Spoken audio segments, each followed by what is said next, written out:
Alors pour ce journal un peu particulier, Léonard, tu as choisi de nous parler d'un grand pays latino-américain dont on parle curieusement très peu en Europe, c'est le Mexique. Et tu as choisi d'en parler avec une personnalité exceptionnelle. Oui, absolument, avec Jean-Claude Carrière. Alors si vous ne connaissez pas Jean-Claude Carrière, c'est que vous êtes passé à côté d'un grand créateur du siècle, scénariste, ami et frère de Louise Buñuel, de Louis Malle, de Milos Forman, de Pierre Étex, de Peter Brook. Si vous aimez le cinéma, Milou en mai, La controverse de Valladolid, le Mahabharata, Borsalino, Le retour de Martin Guerre, entre autres, c'est lui.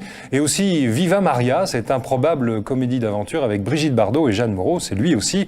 C'est d'ailleurs ce film qui le conduit pour la première fois au Mexique en 1964 avec Louis Malle et Volker Schlöndorff, le réalisateur du Tambour, un autre film majeur dont il a là aussi co-signé le scénario d'après le roman de Günter Grass. Bref, Jean-Claude Carrière a beaucoup d'histoires à raconter, beaucoup de rêveries sur le Mexique à déplier devant nous. Et c'est cela qu'il a accepté de faire avec le média dans un entretien exceptionnel qui sera diffusé juste après ce journal. C'est une conversation tranquille chez lui autour du Mexique, un pays auquel il a consacré un livre, Le Dictionnaire amoureux du Mexique, publié en 2009 chez Plon. Alors restez avec nous après le générique de fin, je vous garantis que vous allez voyager.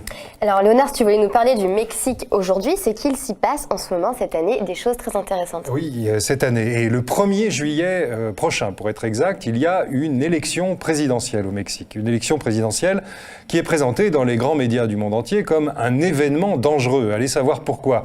Mais au fond, on sait bien pourquoi. Parce que Andrés Manuel López Obrador, le favori, qui est plus que favori, puisqu'aujourd'hui, dans les sondages, il est crédité de plus de 40% des intentions de vote, loin devant ses concurrents, est un homme de gauche, d'une gauche latino-américaine sans complaisance avec les puissances d'argent et les forces obscures qui ont fait du Mexique d'aujourd'hui un pays à la dérive. Alors López Obrador, que l'on surnomme d'après ses initiales AMLO, qui est-il? Eh bien, il était, il y a 15 ans, le très populaire maire de Mexico City, qui s'est fait connaître grâce à un plan d'assistance aux plus démunis, les naufragés de cette immense métropole de 8 millions d'habitants. Il a lancé un programme de réhabilitation de la vieille ville, ouvert une université autonome, inventé de nouvelles formes de coopération avec le secteur privé, ce qui lui a permis de gagner notamment la confiance de pas mal de dirigeants de PME.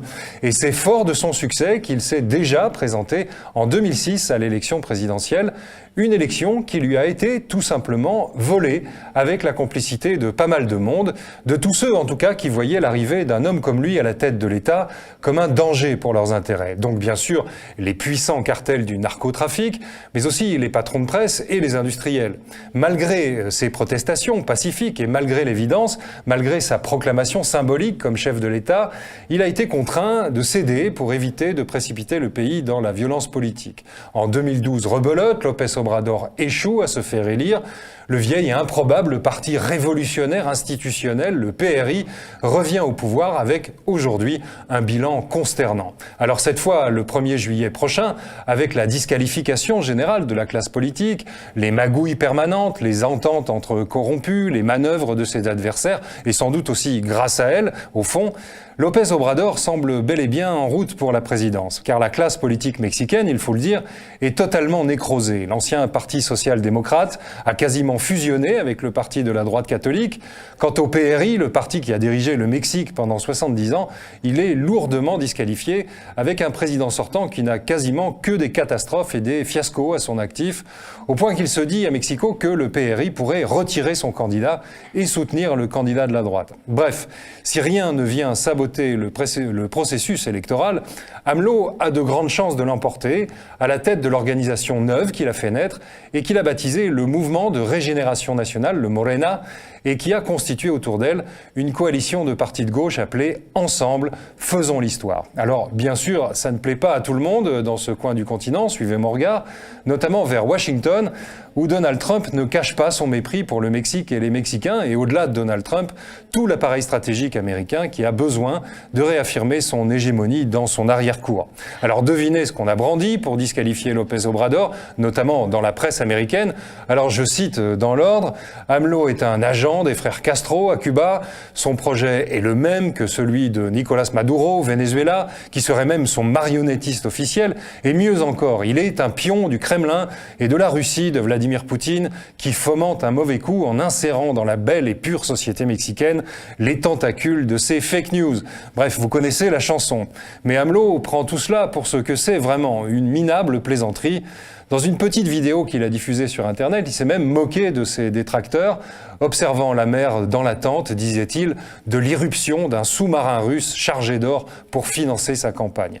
Alors voilà, aux médias, nous allons garder bien sûr un œil attentif sur le Mexique, vous imaginez pourquoi ?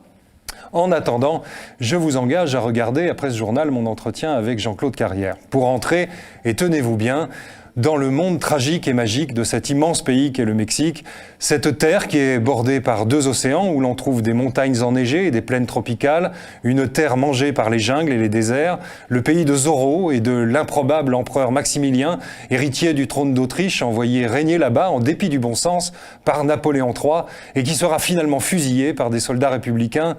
Cet empire d'empires entremêlés, ce monde parallèle et coupé d'une autre pendant 2 millénaires, où en se faisant passer pour un dieu roi exilé, le malfaisant Hernán Cortés et ses soldats perdus de l'Espagne ont apporté la roue, le cheval et l'armure, en même temps que la mort, la vérole et la grippe. Ce peuple de paysans et de poètes, dont l'un des grands présidents, Benito Juárez, né zapotèque et analphabète, ne parlant pas un mot d'espagnol jusqu'à l'âge de 11 ans, a décrété le droit de vote pour les femmes et la séparation de l'Église et de l'État un siècle avant la France. Cette nation héroïque, indienne, métisse et espagnole, qui a fait la première révolution du XXe siècle derrière les cavalcades et les pétoires de Pancho Villa et Emiliano Zapata, et qui a donné à l'humanité Octavio Paz, Frida Kahlo et Diego Rivera, Carlos Fuentes et le sous-commandant Marcos. Ce pays pauvre et meurtri, où Trotsky a été tué et écrasé par l'arrogance de son puissant voisin américain, et qui se venge, disent certains, en imposant ses tacos, son guacamole et ses nachos jusque dans les cantines de l'Ohio, et qui, à ce titre, nous possède tous, nous, les gourmands en Europe, au fond, parce que à chaque fois que vous boirez un bol de chocolat, n'oubliez pas que c'est avec cette boisson, le chocolatl, que se terminaient tous les repas de l'empereur des Aztèques.